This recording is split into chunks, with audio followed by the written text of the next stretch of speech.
बात महाभारत काल की है। जब अर्जुन और कर्ण में युद्ध चल रहा था, तभी अर्जुन के पूर्व शत्रु अश्वसेन नामक सर्प ने अर्जुन का वध करने के लिए कर्ण को सहायता का प्रस्ताव दिया, लेकिन कर्ण ने इसे अस्वीकार कर दिया। कर्ण का यह आचरण मानवीय मूल्यों से ओतप्रोत था। इसे महाकवि दिनकर ने अपनी कविता में बखूबी व्यक्त किया है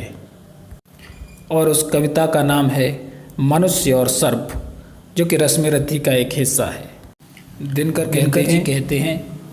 चल रहा महाभारत का रण, जल रहा धरित्री का सुहाग, फट कुरुक्षेत्र में खेल रही नर के भीतर की कुटिल आग,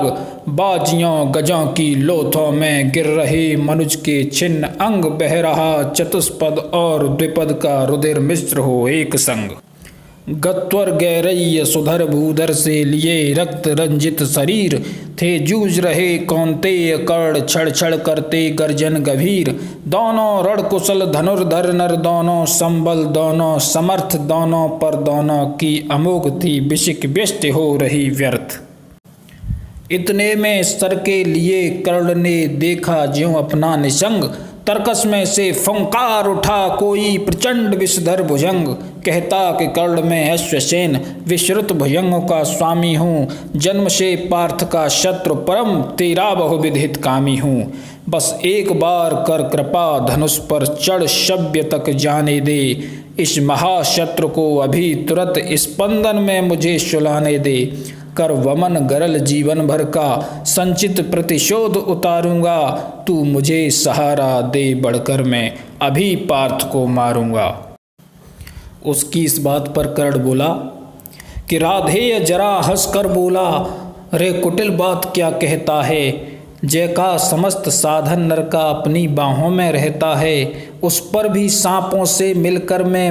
मनुज से युद्ध करूं, जीवन भर जो निष्ठा पाली उससे आचरण विरुद्ध करूं, तेरी सहायता से जय तो मैं अनायास पा जाऊंगा, आने वाली मानवता को लेकिन क्या मुंह दिखलाऊंगा, संसार कहेगा जीवन का सब सुकृत करने छार किया, प्रतिभट के बद के लिए नीच ने पापी का सहाय लिया।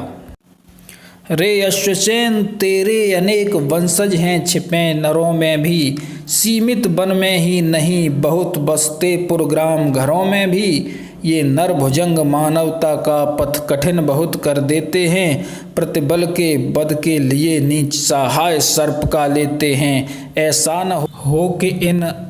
सांपों में मेरा भी उज्जवल नाम चढ़े, पाकर मेरा आदर्श और कुछ नरता का यह पाप बढ़े, अर्जुन है मेरा शत्रु किंतु वह सर्प नहीं नर ही तो है, संघर्ष सनातन नहीं शत्रुता इस जीवन भर ही तो है, अगला जीवन किस लिए भला तब हो द्वेषांध बिगाड़ू मैं, सांपों की जाकर शरण सर्प बन क्यों मनुष्य को मारूं मैं, जा भाग मनुज का सहज शत्रु मित्रता न मेरी पा सकता, मैं किसी हेतु भी यह कलंक अपने पर नहीं लगा सकता।